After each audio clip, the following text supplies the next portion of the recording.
and welcome back to LinkedIn Logs, the business podcast for the website cpluscomedy.com. Like I just said, it's a website. Go there. Episode 51 of the Jobs podcast for this stupid website that I do sometimes. Pretty much every day at this point. Every day, mostly because I have to edit videos and put out the videos, which, according to this tiny little hard drive, there's like 12 videos I need to put out. Oh, God. Then some interviews and things like that. Before I get started on anything, I was reading an article on the New York Times, and this is not one of the things I'm going to talk about. I just want to mention it in passing. It is from Priya Krishna, currently of New York Times fame, formerly of Bon Appetit. But she wrote a piece, not even an article, it's a piece called "The Customized Drink is Out of Control." And it's covering all of the expensive drinks that places like McDonald's, spinoff kiosk Cosmix, as well as other places like Seven Brew, Foxtail Coffee Co., Just Love Coffee Cafe, and Eliano's Coffee. These growing coffee chains, and they have these expensive drinks, like $10 for a drink with boba and coffee and whipped cream and all this. And it's like, and anyway, all this to say is I'm reading through this article. People talking about these drinks they're getting at Starbucks or McDonald's or whatever, or Cosmix. Brown sugar, shaken espresso with oat milk. And then add on a scoop of vanilla bean powder, a few pumps of vanilla syrup, cinnamon cold foam, and a lining of caramel syrup, costing you $9.73. That is disgusting. That is so gross. All right?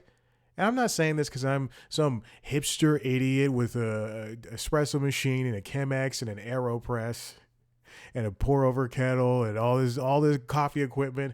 I'm saying this as a human being. Don't spend $10 on a drink that is truly going to affect your brain, your teeth, your body. Just drink coffee. That's too much stuff in a drink. It's insane.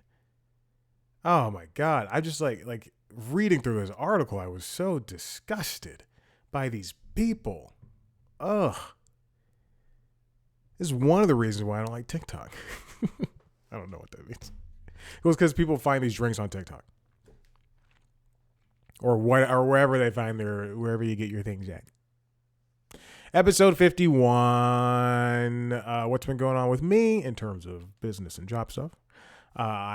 Just this morning, I was at the gym. I get an email. Boy, oh boy, it's from my audiobook job company. I finished the last audiobook I did with them. I get another offer for another audiobook. This is I must have done I think I've done a total of 13 auditions or so, 12 or 13 auditions, and I've only heard back from 5, been rejected from 3. So now I have a second one. This is great. And this one is going to be paid per hour, not based on royalty rate, which is something I look forward to. They gave me the projections of how much I should make. I'm going to go real slow. I'm going to go real slow. People are going to be like, the person who's paying me, or the author, is going to be like, you speed this up? I'm going to go, no, thank you. What is this? What is this? This might be spam. No, you ain't going to catch me. Sorry, I need to pull up LinkedIn. I'm looking at the spam folder on my email. Someone says they sent me a PayPal link. Anyway, there are no jobs out there. There's nowhere to apply. Every time I go on LinkedIn, I was going to say Wikipedia. Every time I go on LinkedIn, I see the same 7 styles of jobs, and they don't exist. The jobs don't exist, and the jobs that are on here don't exist. They've been up here for 3-4 months. No, no one's gonna. No, they're not hiring for that anymore.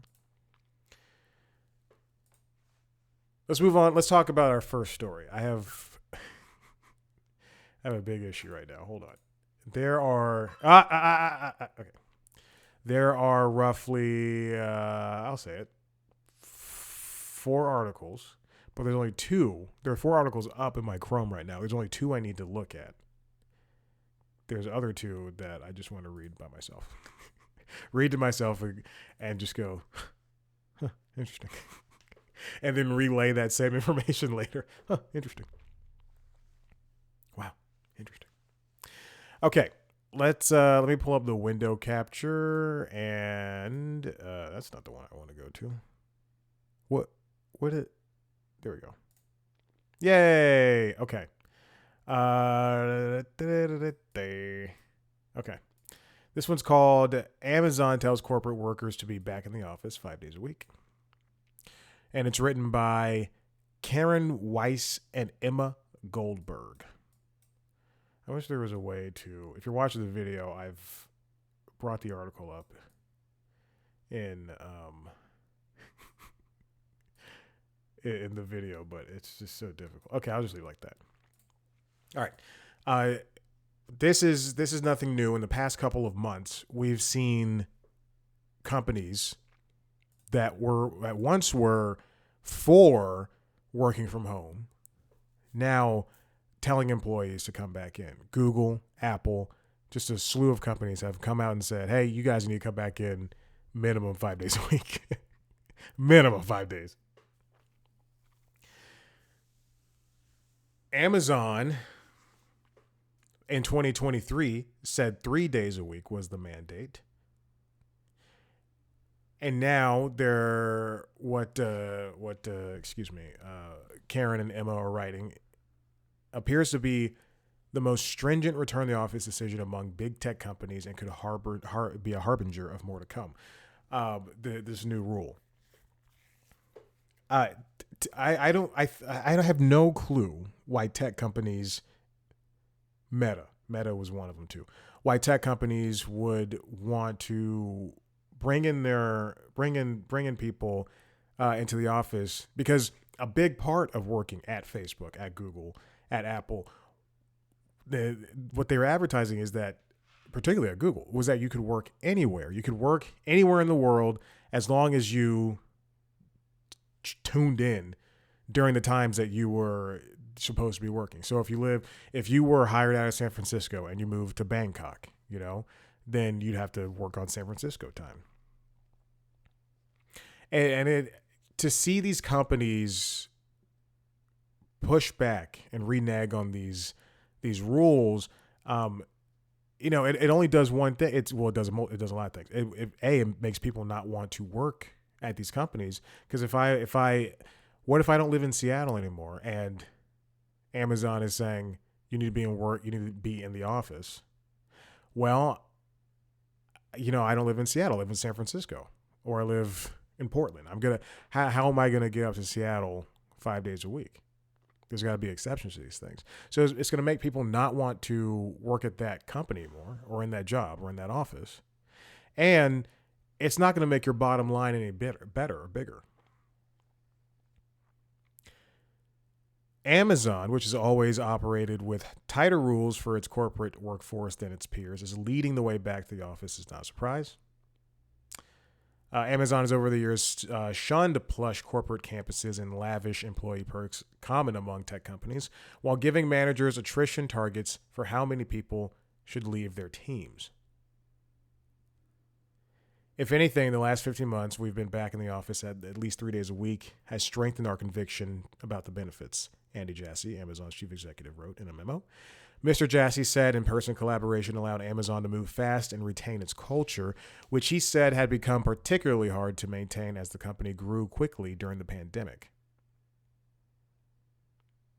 So they have about 350,000 corporate employees. and then more than a million employees working in warehouses and operations.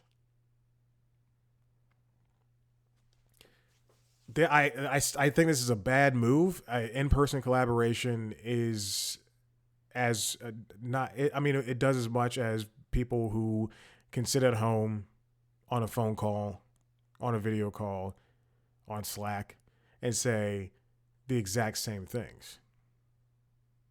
Turn things in even quicker.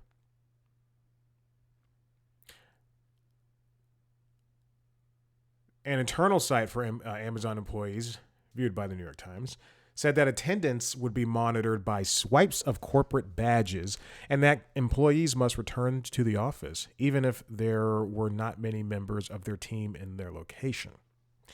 It said the company was working to make conference rooms more available and was adding about 3,500 so-called phone booths in offices to accommodate additional employees. To cram so many people into these small spaces is nuts. It is so stupid, and you're just going to make people not want to be with the company any longer.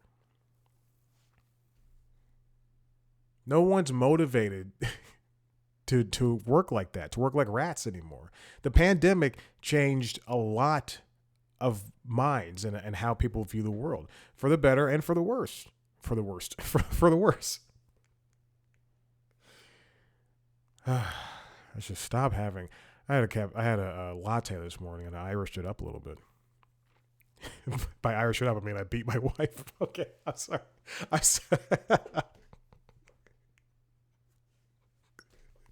That was a good one. I thought that's pretty funny. I listened to too much Scott Galloway. If you don't know who Scott Galloway is, he's a millionaire, entrepreneur, mogul guy. Has a podcast with Kara Swisher. They talk about business, but at the first 10 minutes of that show are them catching up, and he tells a lot of bad jokes. Something like that. Giving employees workplace flexibility allowed companies to save money on office space and to offer work flexibility as a perk. We knew that in New York and San Francisco, just big cities, Chicago, companies were selling their footprints left and right. They didn't need these big offices because people were working from home. But now, this step back, where are they going to get the space? If I'm Amazon and I don't know if they did this, but if I'm Amazon and I had a New York office and the office was on the island of Manhattan, that's what I was going to say, and I realized I should say something more serious. It's on the island of Manhattan, and it's in Tribeca. Couldn't think of a place quick enough. Couldn't think of a neighborhood. It's in Tribeca, and we owned. It was in a 20-floor building, and we owned 7 of those floors, and then we sold those floors. We sold 4 of those floors, and now we're down to 3. How are you going to pack so many people into those 3 floors? And then they go, okay, well, now we're going to also have a building in Hell's Kitchen, and then a building on the Queens. I don't know. I was also thinking of Harlem when I said Queens. Keep them on Manhattan. I was trying to do that.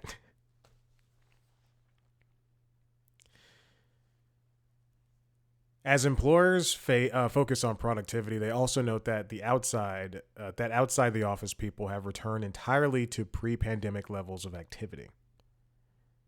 I don't know. Very true. I would still work with the same intensity I had during the pandemic, which is not very much. No, I was working hard. I was getting up every day. During the pandemic. This is very true. We can check the Garmin logs. We can check my Google Maps activity because I do track myself. Because you're not going to charge me with murder. Very true. That's not a joke. You're not going to charge me with murder. The moment I'm like, this is where I was. Here you go.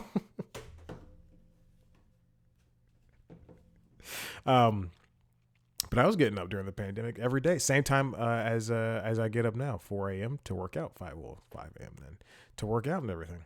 Be done by 6:30, 7 o'clock. And well, at that time I was working at Bounce TV, so going to the office. Yeah, it's very true.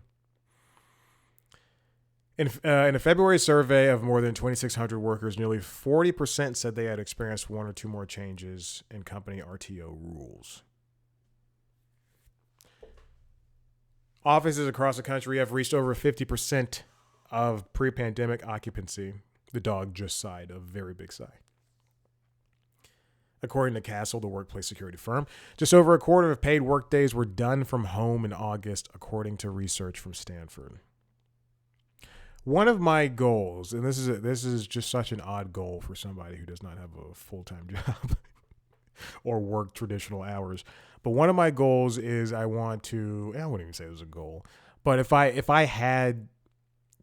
wanted to get out of the house and leave my nice new standing desk, my nice pre-owned standing desk, and my computer and my big screen, but if I wanted to get out of the house and work in an office style setting, I would definitely go to one of these shared office spaces. Now, in Atlanta, there are several companies that have shared office spaces.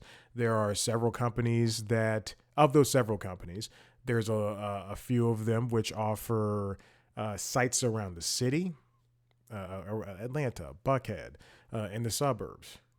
If I ever wanted to go that far, I would never even go past Buckhead. I would never go to Buckhead.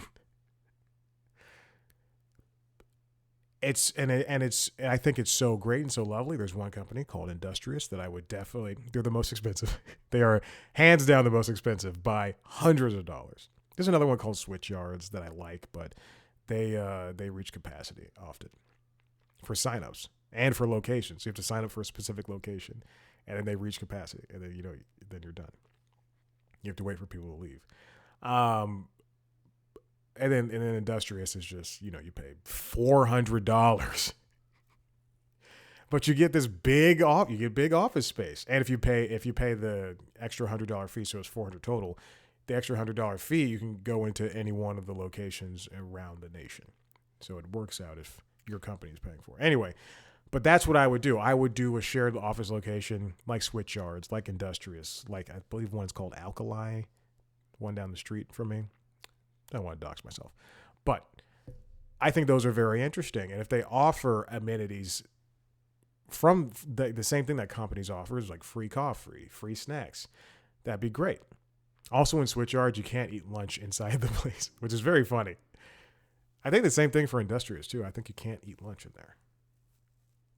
Makes sense. Anyway, and then also for Industrious, you can also bring your dog. Maverick I would never do that.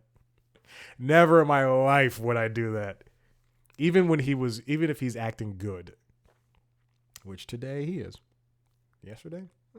Sunday? Saturday? Friday? Definitely not. But what these companies have is they're lording over the idea that you have this job, we've given it to you, and you have to come in and work for us.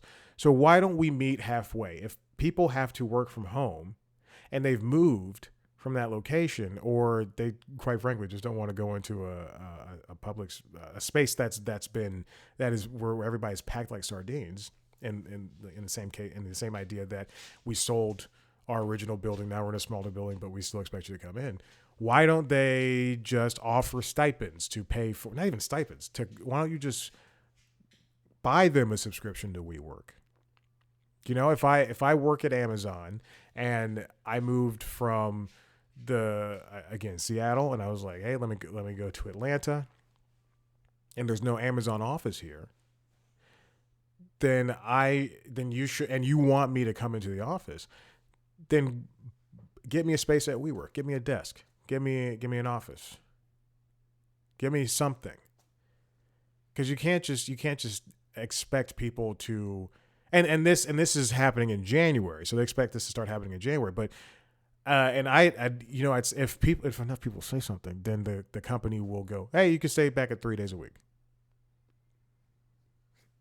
then wouldn't this like work with your people, and they will stick with you. They'll be loyal. You just have to be smart about it. Okay, and this final thing I want to talk about. This is from Wall Street Journal, and it was a very interesting video to see. Don't look at my related videos because it's like it's like comedy and some tech review stuff. But I shouldn't have done that. This is a very interesting video called "Xbox Lost the Console War. Now It's Redefining Gaming." It comes from the Wall Street Journal, the Economics of series, and it is something that I completely disagree with. It's not the idea that a console war is still a thing. You know, years ago, decades ago, it was always like Nintendo versus PlayStation, or Nintendo versus Atari, and then Nintendo versus PlayStation, and then Nintendo and PlayStation and Sega Dreamcast, and then PlayStation, Nintendo, Xbox, and this idea, this notion, and I will relate this back to business in a second, but this notion that there are console wars anymore, it's nonsense. The only thing that consoles have on each other now are exclusives. At Nintendo, I can play Super Mario Wonder and Legend of Zelda Tears of the Fallen Kingdom, a game which I'm like, let's pretend 8 hours in. My sister got it for me for my birthday last year. It's so daunting. It's so daunting. I put it down. I just want to play something else. I love the first one. Never beat the first one. I put like 30, 40 hours just wandering around in there. And I've never beaten Ganon on that. I've never beaten a Legend of Zelda game. I've always gotten to the final boss and went, that's it. That's very true. But I love Pokemon. I'll play Pokemon to my death. There's 1,000 of them. Anyway, and then on PlayStation side, I can play the Uncharted games. I can play Last of Us if that's something I want to do. And then on Xbox, I can play Forza, I can play Gears, I can play Halo, all that stuff. But if we're looking in 2024, Sony is releasing games on they're releasing their first party games on Steam. They're releasing it on PC now. So now I can grab my Steam Deck and I can play the new God of War reboot. I can play Last of Us. I can play Spider-Man remastered. I guess that's what that one called.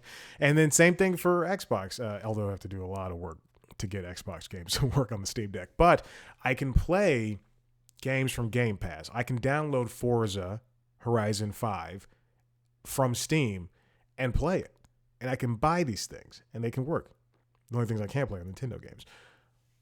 But what I'm saying is console wars do not exist anymore. And people who think like that are not looking, don't know what games are. So this video it's a very interesting video. They talk about why Xbox lost the gaming war, and they talk to experts and everything like that. But what they're looking at are lifetime sales. They're comparing the current thing of PlayStation 5 versus Xbox Series S and X, and they're saying, hey, the PlayStation 5 has outsold the Xbox Series X and X. Great. Okay, whatever. And then what else does Xbox offer? Well, they offer Game Pass. Game Pass is a subscription service where you can subscribe to, obviously, where you subscribe to this thing called Xbox Game Pass, which now has 4 different tiers, I believe. And I'm just going to talk about the biggest tier, Xbox Game Pass Ultimate. You subscribe, you get access to video games. You get access to all the first-party Xbox games, all the stuff, all the studios that they purchased up, including Bethesda Softworks. Is that the name? Bethesda, including Bethesda. And you get to play exclusives like Starfield, and you get when games launch only on Xbox, then you'll get day one access to those games without having to pay the $60 or $70 to play those games.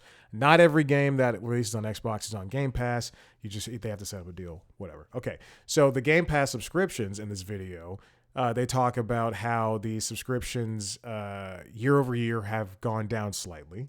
And yeah, I mean, sure, it's in 2020 the target growth for Game Pass was 71%, and the actual growth was 86. And then 2021 it was target growth was 48%, actual growth was 37. 2022 target growth was 73, actual growth 28. These things level out. People, with Game Pass, you also get deals. You get deals. What? You get deals so if there's a sale and they have a discount, they have like a 10% discount on the Microsoft Store for some games, then sometimes you get a 15% discount because you already subscribed to Game Pass and that game is on Game Pass. Boom, whatever. Okay, but Sony offers PlayStation Plus, where it's the same thing, and also for Game Pass you get to play some games via the cloud. I believe all games via the cloud. You can play them on your phone, you can play them on your computer, or whatever. The crux of this video talks about that, like how Xbox is not focusing so much on the hardware. They're also focusing, the company is focusing on the software and how to get Game Pass everywhere. More recently, you could download. They released a Game Pass app for televisions, for the Samsung televisions, for Sony televisions. So you can download Xbox Game Pass on your Sony Brava television, connect a Bluetooth controller, and you can play games from the cloud as long as you subscribe to Game Pass. Again, you don't own these games. It's just connected to your account. You can also play Game Pass on, you can download an app on your phone. You can put on your computer, play through Chrome. As long as you have a controller and it has an internet connection, you can pretty much play in a browser. You can pretty much play anywhere. This is where but the idea is that this world is already going towards subscriptions. People don't buy movies anymore except for freaks like me. People don't buy music anymore except for freaks. I wouldn't say like me, but there are high quality websites where you buy high quality songs. Because hey, people have DACs. If I want to listen to The Weeknd or Taylor Swift or U2 and their highest quality, and I can go to I think it's what are these? What are the high quality websites? HD Tracks, Qobuz. I want to listen to the 4K of music. That's all I want. But music is easier to get via Spotify, Apple Music, YouTube Music. Movies are easier to get via Netflix, Disney Plus, Max. But there's still a contingency of people who want to buy things and own things, and that's what's important. And recently, last week, I believe, Sony announced the PlayStation 5 Pro. It comes discless, so you can buy a disc reader that's $80, and you attach it to your $700 PlayStation. The thing is, people in the middle of the country don't have the best internet. People in Atlanta don't have the best. And I have Google Fiber, but I know people who have Comcast Xfinity, just regular, no fiber, nothing like that. People in New York, that was a big thing during the pandemic, was that kids would go home and they don't have internet access. Even though at this point in the state of the world, it needs to be like water. Internet, it should be free. So, I mean, it's to say Xbox lost a war that has not been going on since before the PS4 Xbox One era. Like even in the PS3 Xbox 360 era, I would say, hey, that's done, because these three console makers are making three different things. Xbox is all about backwards compatibility and being able to access every game, pretty much every game that they've ever released that has ever been released on Xbox. Pretty much every single one. There's still a lot of games that have licensing issues or that companies aren't paying attention to. I still have I have 2 games that I cannot put inside of my Xbox Series X and play, but I still own them because I love them to death. The Simpsons game and I believe NBA Street Home Court. Yes, yeah, it's NBA Street Home Court. But those are the 2 games of all the physical games I still have. I still kept those 2. Also, they're not going to make me any money. I can't sell those and make money. And then for Sony, it's all about more or less raw power when it comes to this PS5 Pro. Also, you don't need a PS5 Pro. No one needs that. Unless not even that. Just build a computer. And then for Nintendo, it's all about accessibility and software. Their hardware is, I would say their hardware is, it's good, solid hardware, but it's not something you're going to write home about. It's about experiencing, with Nintendo. But I think they're all aiming for the same thing, which is sales.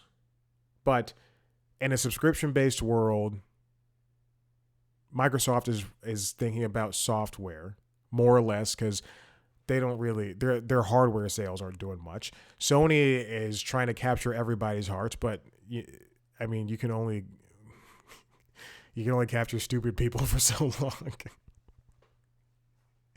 I'm just saying, here's a little aside. If your personality is PlayStation's the best because it sells the most or because their games look better, it's all the same. It's all the same shit. It's all the same thing. Play enough games. This is from a guy who has access to every game ever. It's all the same thing, man. And then Nintendo's going for experience, for fun, more or less. I guess I'm saying more or less.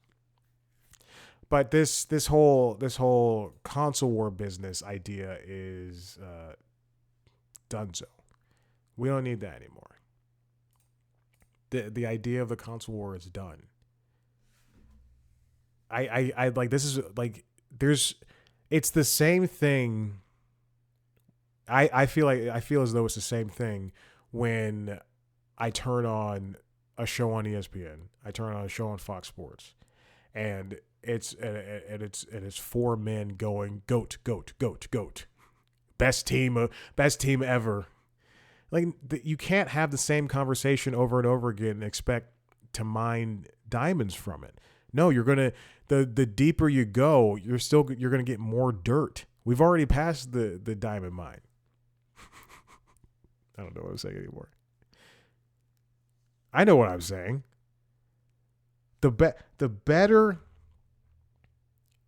the best sports analysis shows are the ones that can get past going goat, best of all time, greatest of all time. This is the best team.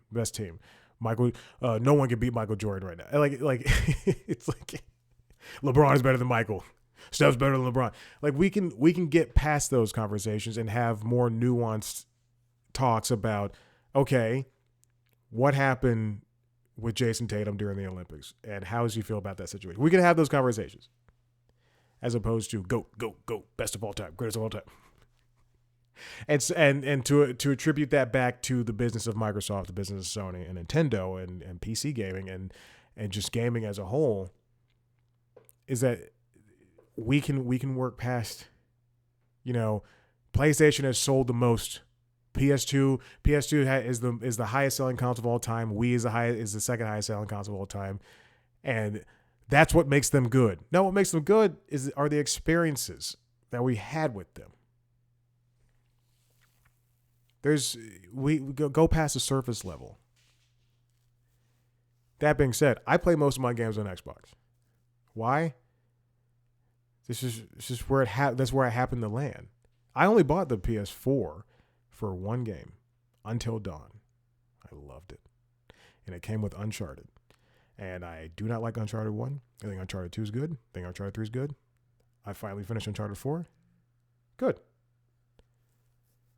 And I got, comparatively, I have more games on the Xbox compared to PlayStation. I think on Nintendo, I think on my Switch, I've got so many games. It's ridiculous.